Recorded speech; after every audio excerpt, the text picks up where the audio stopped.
The hidden reason why so many autistic children do not reach their potential. Hello everyone. In this video, I will try to clear up the recurring confusion that exists between making a diagnosis, actually establishing a disability in your child, and being told that your child is handicapped because they are autistic. You are made to believe that they have no capacity for improvement, or that it is very limited, and that you might be able to compensate a little with ABA classes or behavioral therapy, or with one-on-one sessions with a specialized educator. But the reality is often more complicated. As the father of an autistic child, the purpose of this video is to point out, to draw your attention to the fact that you should not confuse incapacity with being potentially blocked. Many children who are diagnosed as autistic have functional blockages, particularly electrophysiological ones. I've talked about this a lot on this channel. It's actually one of the main purposes of this YouTube channel. It's to raise your awareness specifically about the neurophysiological aspect of your autistic child, because if you're watching this video, it's very likely that you've been confronted with this yourself.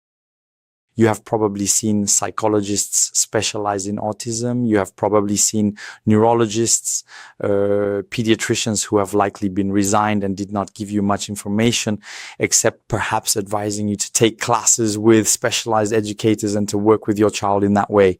The only thing is, this approach is extremely limiting, and having experienced it myself, having met with many specialists over many years, I found myself in therapeutic wandering. Like I think most of you, I saw that the impact of this type of approach has a return on investment that is generally extremely low.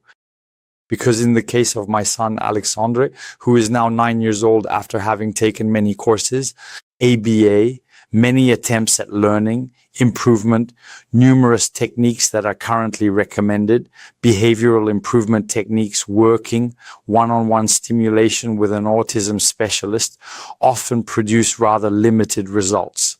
Eventually 10, 20, at most really 30%.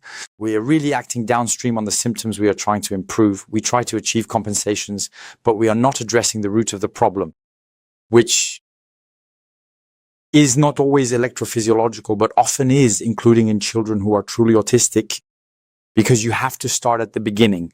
Today, there are a great many children who are diagnosed as autistic. Currently, we're talking about roughly 1 child in 30, according to the literature. In the United States, for example, which is absolutely enormous. They tell you that today, children are better detected.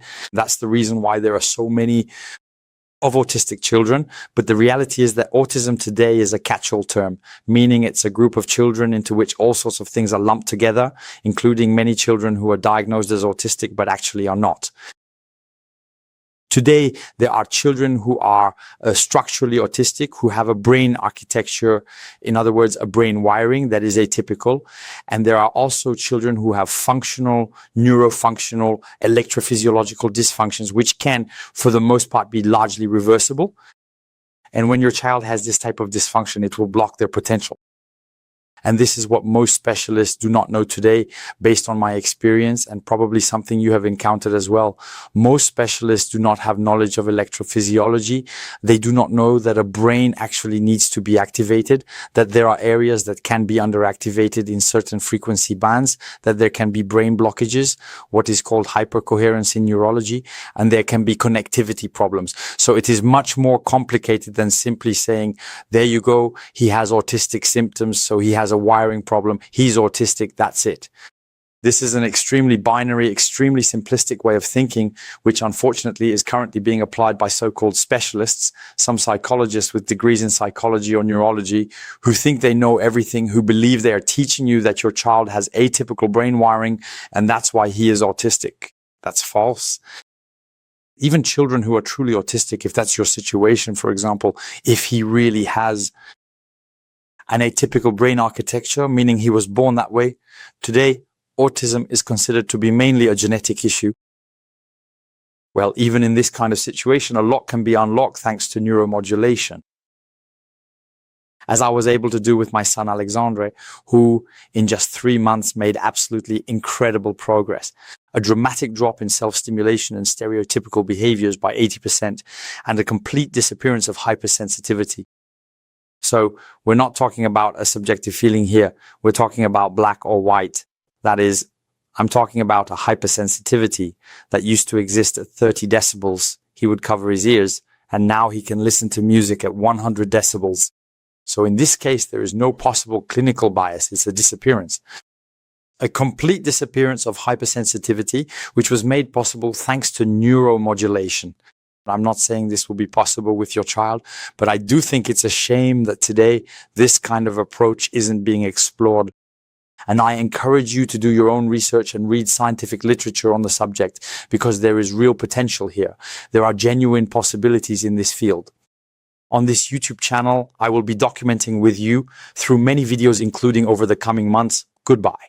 Alexandre's progress, since I have set up an intensive daily neuromodulation program combined in synergy with a specialized educator, is aimed at taking advantage not only of this, let's say, oscillatory improvement, this enhancement of my son's brain functionality, electrophysiological improvement, but I also intend to make the most of the extraordinary plasticity that is unlocked, which is activated by neuromodulation, that, according to the scientific literature, allows us not only to improve the electrophysiological functioning of the brain, but also to open windows of plasticity that may have closed with age, since the older your child gets, the less plastic their brain becomes.